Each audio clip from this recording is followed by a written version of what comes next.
আপনারা শুনছেন radio Bikrampur ৯৯.২ FM। প্রাণের কথা মনে সুর, রেডিও বিক্রমপুর 99.2 FM।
প্রিয় শ্রোতা, সবাইকে প্রীতি ও শুভেচ্ছা জানিয়ে শুরু করছি বাল্যবিবাহ রোধে করণীয় বিষয়ক সচেতনতামূলক এবং শিক্ষামূলক রেডিও ম্যাগাজিন অনুষ্ঠান সোনালী কৈশোর। আজ শুনবেন অনুষ্ঠানের ষষ্ঠ পর্ব। আমাদের এবারের বিষয় বাবা মায়ের অসচেতনতায় বাড়ছে বাল্যবিবাহ। আজকের পুরো অনুষ্ঠান জুড়ে আপনাদের সাথে থাকবো আমি জেমি। প্রিয় শ্রোতা, আপনারা শুনছেন রেডিও বিক্রমপুর ৯৯.২ FM। অনুষ্ঠানটি আম্বালা ফাউন্ডেশনের সহায়তায় নির্মিত এবং অনুষ্ঠানটি প্রচারিত হচ্ছে রেডিও বিক্রমপুর ৯৯.২ FM এ।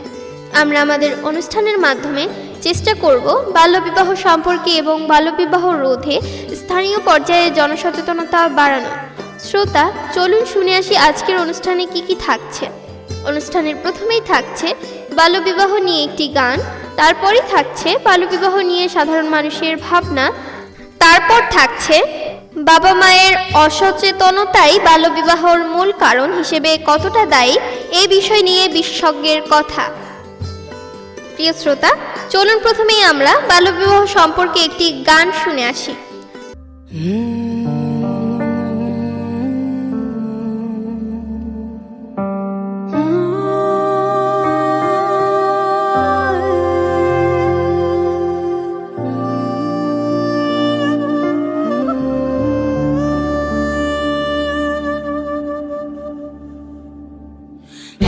ছিল ছোট্ট মেয়ে, স্বপ্ন দু চোখ ভরা, পড়বে খেলবে ছুঁয়ে দেবে ওই আকাশের তারা। হঠাৎ করে তার উপরে নেমে এলো ঝড়, ছোটবেলায় বিয়ে হলো, আপন হলো পর। বকুল নামের সেই মেয়েটি ফুলের নামে নাম, ফুলের মতো মেয়ে তার কেমন পরিণাম।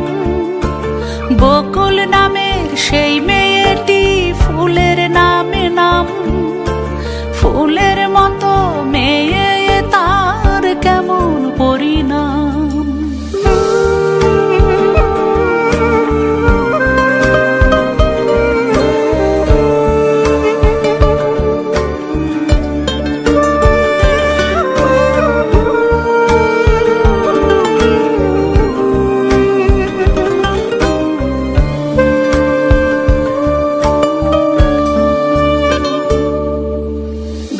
ছুটার কানামাছি এখনো তাকে ডাকে, খেলার মাঠ আর বই ছেড়ে সে রান্নাঘরে থাকে। কত রকম লাঞ্ছনা যে তার কপালে জোটে, আঁচলে রোজ কান্না চেপে দিন রাত্রি কাটে। বড় হবার স্বপ্নটা তার পেল না কোনো দাম, কোন কারণে কোন দোষে তার এমন পরিণাম। বড় হবার স্বপ্নটা তার পেল না কোনো দাম, কোন কারণে কোন দোষে তার এমন পরিণাম। যদি চোখটা মেলে থাকি, যদি কানটা খোলা রাখি,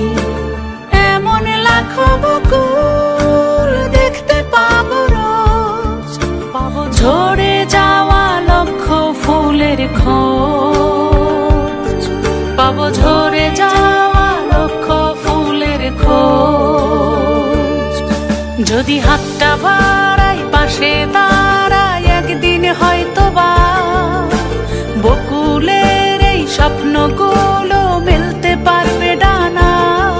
যদি হাতটা বাড়াই পাশে দাঁড়াই একদিন হয়তো বা বকুলের এই স্বপ্নগুলো মেলতে পারবে ডানা।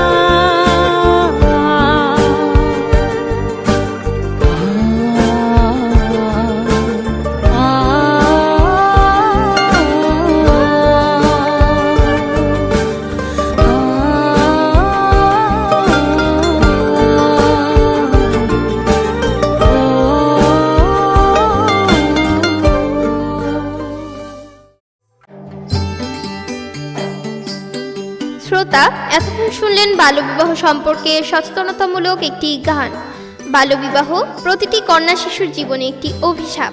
বাবা মায়ের কাছে প্রতিটি সন্তান নিজেদেরকে সবচেয়ে বেশি সুরক্ষিত মনে করেন, আর সেই বাবা মাই তার শিশু কন্যাটিকে বিয়ে দিয়ে ভারমুক্ত হতে চায়। আমাদের সমাজের বাবা মায়েরা যদি বাল্যবিয়ের পরিণাম সম্পর্কে অবগত হতেন, তাহলে আমাদের দেশে বাল্যবিবাহের সংখ্যা অনেকাংশেই কমে যেত। প্রিয় শ্রোতা, আমরা কিছু সাধারণ মানুষের কাছে শুনবো এ বিষয়ে তাদের কি মতামত। চলুন শুনে আসি তাদের কাছ থেকে। বাল্যবিবাহ রোধ করতে হইলে অবশ্যই আমাকে সমাজের সবাইরে সচেতন হইতে হইব। কারণ যখন আমি স্কুলে যাবো, আমার স্কুলে যাওয়ানোর লেগে আমার বাপ মারে বুঝতে হইব যে আমার পড়ালেখা জরুরি, আমার হেগুলোকে সাপোর্ট হইয়া দাঁড়ানোর লেগে আমার অবশ্যই পড়ালেখা করতে হইব। তো এটা যদি আমার বাপ মা না বুঝে তাইলে আমি কেমবে যাবো? তো আমার বাপ মারে বুঝাইতে লেগেও তা করে সামাজিকভাবে বড়রা যদি বুঝায় তাইলে তো তারা বুঝবো। তো এই জন্য আমাদের সমাজের সবাইরে বুঝতে হইব যে বাল্যবিবাহ না দিয়া মাইয়াকে পড়ালেখা করানোটা জরুরি। মাইয়াকে অবশ্যই পড়ালেখা করানো দরকার। আর এই বাল্যবিবাহ দিয়া কখনো কোনো মাইয়া ভালো কোনো কিছু করতে পারবো না, কোনো নিজের পায়ে দাঁড়াইতে পারবো না। যদি কোনো মাইয়া নিজের পায়ে দাঁড়াইতে চায় তাহলে অবশ্যই তার পড়ালেখা জরুরি, বাল্যবিবাহ না।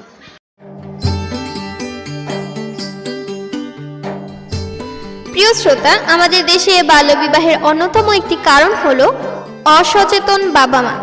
আমাদের দেশে প্রতিটি অভিভাবকের জানা উচিত বাল্যবিবাহ আইনগত একটি দণ্ডনীয় অপরাধ। বাবা মায়েরও বোঝা উচিত বাল্যবিবাহ কন্যা শিশুকে নিরাপত্তা দেয় না, বরং তাকে ঠেলে দেয় একটি জোরপূর্বক শারীরিক ও মানসিক সম্পর্কের দিকে। বিস্তারিত শুনবো আমাদের আজকের বিশেষজ্ঞ আলেয়া ফেরদৌসী, মহিলা বিষয়ক অধিদপ্তর, মুন্সিগঞ্জ। অসচেতনতা অবশ্যই আছে, কিন্তু সব ক্ষেত্রে অসচেতনতা আছে এটা আমি বলবো না অভিজ্ঞতার আলোকে। কারণ আমরা যখন একটা বিয়ে ভাঙতে যাই, বিয়ের খবর পেয়ে আমরা যখন ঘটনাস্থলে যাই, অনেক সময় দেখা যায় যে একটি জন্ম নিবন্ধন আমাদের দেখানো হয় যেটা ভুয়া। সেই জন্ম নিবন্ধনটা এমনভাবে করা হয় যাতে তার 18 বছর হয়ে গেছে। বাবা মা যদি অসচেতন থাকবে তাহলে এই কাজটি কিভাবে করবে, এটা আমার প্রশ্ন। তারা সচেতন, তারা জানে যে 18 বছরের নিচে বিয়ে দেওয়া হয় না। কারণ তাদেরকে সচেতন করার জন্য আমরা বিভিন্ন পর্যায়ে বিভিন্ন কর্মসূচি নিয়ে থাকি। আমরা গ্রাম পর্যায়ে, আমরা ইউনিয়ন পর্যায়ে কিন্তু বিভিন্ন উঠান বৈঠক, সভা সমাবেশ করে থাকি। এবং শুধুমাত্র মহিলা বিষয়ক অধিদপ্তর না, অন্যান্য অধিদপ্তরেরও বিভিন্ন যে প্রোগ্রাম, সেখানে কিন্তু এটা একটা মূল বিষয় থাকে আলোচনা যে 18 বছরের মেয়েদের ক্ষেত্রে 18 আর ছেলেদের ক্ষেত্রে 21-এর নিচে বিয়ে হলে সেটা বাল্যবিবাহ। যখনই আমরা দেখি যে সেই বয়সটাকে বাড়ানোর চেষ্টা করা হচ্ছে, তার মানে আমরা বুঝতেই পারি যে এই অভিভাবক অবশ্যই সচেতন। সে জানে যে 18-র নিচে বিয়ে হলে বাল্যবিবাহ হবে এবং সে আইনের আওতায় পড়বে। সেজন্য সে এইভাবে ভুয়া সার্টিফিকেট নিয়ে অথবা কোথাও টাকা পয়সা খরচ করে একটা সার্টিফিকেট তৈরি করে সে আটঘাট বেঁধে নামে। কাজেই শুধুমাত্র এখন এই বর্তমান প্রেক্ষাপটে সরকারের এই উন্নয়ন কার্যক্রমের বিভিন্ন জায়গায় যেখানে প্রচার প্রসার বৃদ্ধি পেয়েছে, সেখানে আমি মনে করি না যে অসচেতনতা দায়ী। আমি মনে করি যেটা দায়ী সেটা হচ্ছে যে তারা সন্তানদের প্রতি আসলে বাবা মা হিসেবে তারা যথেষ্ট ক্যাপাবল না। বাবা মা হিসেবে তাদের যে দায়িত্বটা পালন করার কথা, সেই দায়িত্বটা পালন করছে না। এটা সমাজের একটা প্রচলিত ধারণার মধ্যে চলে গেছে যে অল্প বয়সে বিয়ে দিলে টাকা পয়সা কম খরচ হবে, অল্প বয়সে বিয়ে দিলে মেয়ে হয়তো আকাম কুকাম থেকে রক্ষা পাবে, মানে মেয়ের মানিজ্যত রক্ষার জন্য, অথবা বিদেশি, মুন্সিগঞ্জে যেটা হয় বিদেশি পাত্র পাওয়া গেছে সেটাকেই মনে করে সর্বোচ্চ ভালো পাত্র, এটা মনে করে করা হয়, অসচেতনতার জন্য না। আমি এটা দ্বিমত পোষণ করি। প্রিয় শ্রোতা, আমরা অনুষ্ঠানের একেবারে শেষ পর্যায়ে চলে এসেছি। এতক্ষণ আপনারা শুনলেন বাল্যবিবাহ রোধে করণীয় বিষয়ক সচেতনতামূলক এবং শিক্ষামূলক রেডিও ম্যাগাজিন অনুষ্ঠান সোনালী কৈশোর।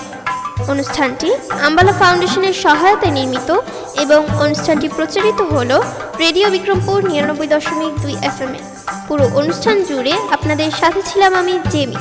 আগামী পর্ব শোনার আমন্ত্রণ জানিয়ে শেষ করছি আমাদের আজকের অনুষ্ঠান।